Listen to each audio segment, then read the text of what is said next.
Welcome to rolling your pelvic floor. So today we're going to get at all the attachment sites in and around your pelvic floor, your adductors, as well as your hamstring attachments. So to start, I'm going to show you how to get into your hamstring attachment on a chair, but also you can do this on your coffee table. Basically, you just want to be able to maneuver and straighten and bend your leg. This can be really helpful if you feel pain up in and around your groin area, but also up in and around the back.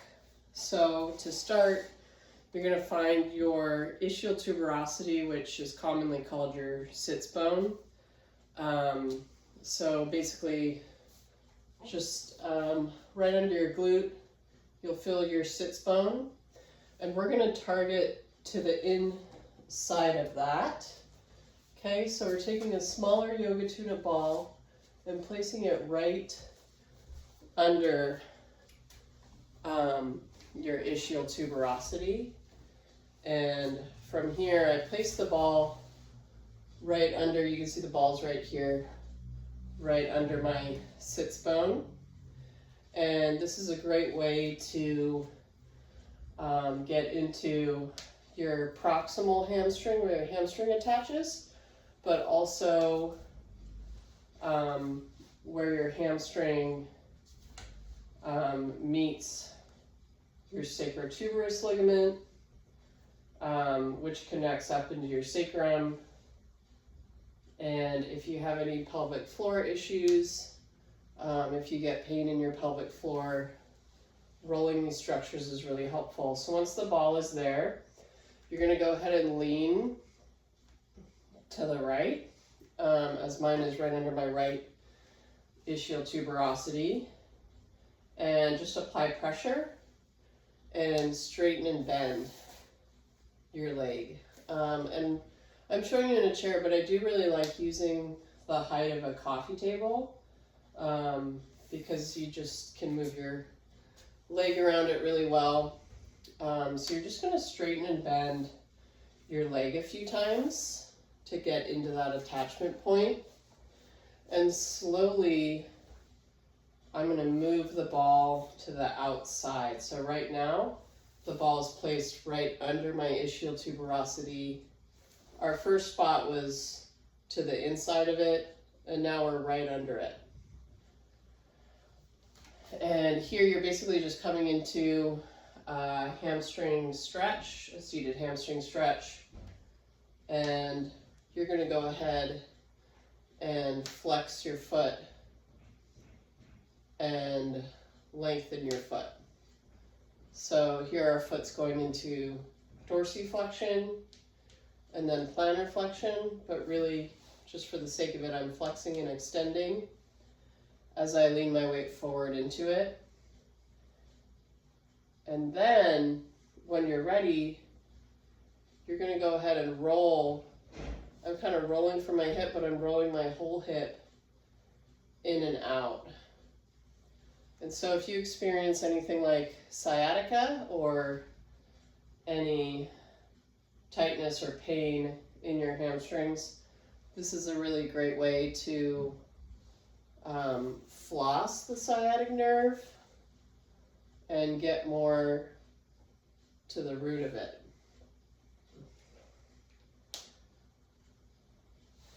And then I'm going to bring the ball to the outside of my ischial tuberosity. So again, just that sits bone, and now I'm placing the ball closer to the outside of my leg and pressing into it here. And from here, I can bend my knee and straighten it all the way.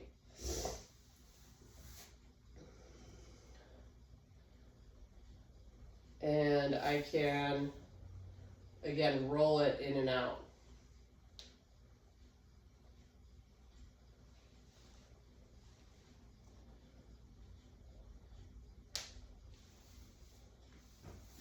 So that's going to get at your hamstring attachment really well. Next up, I'm going to show you how to get into your glute max attachment. So we're finding our hip capsule, which if it would go along our side seam of our pants, and then we're just gonna drop right behind that bone, which is actually your hip. And then from here you can see the ball. I feel my hard hip joint here, and I'm putting the ball right below. And then from here, I'm straightening and bending my leg. At this same location, we also have our lower of the 6 lateral rotators in our hip. We're also getting into that territory. And when as you can see, what I'm doing here is I'm rolling my hip in and out. I can also get into the lower lateral rotators of my hip by rolling in and out. So primarily those help to externally rotate your hip and keep your hip stable, but they can also be tight, especially if you have, again, any groin issues on one side, or if you just notice that you have a tight hip. So here, again, I'm just rolling my leg in and out, and then coming back out to that lateral spot. Here I'm just compressing and leaning forward as I straighten and bend my knee.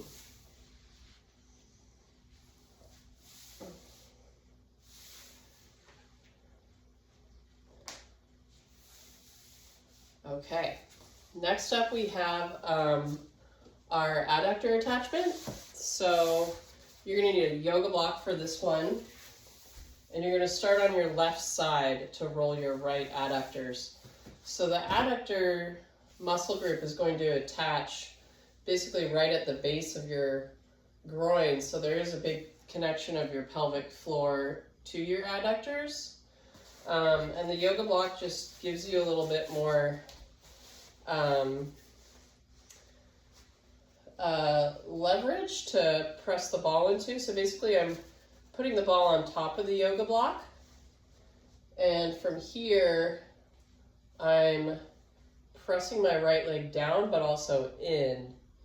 So I'm not leaning away from it, but I'm leaning forward. And so if you ever feel like you have a tight groin or pain there, maybe it's harder for you to balance on that leg. So say your right side feels a little more unstable than your left, slash if your hip is tight, this is a really good one for that. And so again, I'm just straightening and bending my leg. And then your adductor muscle group, one of the longer ones attaches all the way to the inside of your knee. There are shorter ones that just attach up in here. You can repeat this move and go all the way down your leg.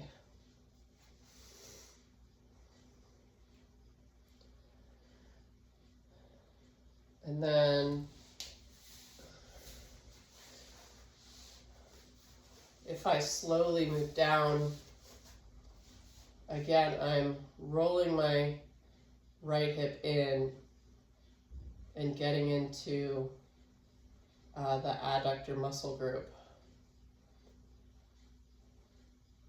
So you can repeat this and you can go all the way down towards the inside of your knee. And then last up, I'm going to show you how to get into your pelvic floor. So your pelvic floor, basically we have a front section and a back section. So you're going to place a ball on top of the yoga block. And from here, we're placing the ball basically right under. I'm going to roll the back part first. So you're going to place it again, right to the inside of your ischial tuberosity. And you are getting pretty close to, well, your butt. So you're getting into the muscles that you use, right, to stop yourself from peeing, or that you would use to go to the bathroom. So I have the ball basically on the inside of my ischial tuberosity, and then from here, you're never going right to the center, okay? So I'm always off to the right side, and from here, I'm basically going to allow my right leg to totally go into external rotation and into like a half butterfly, and then coming back up into internal rotation.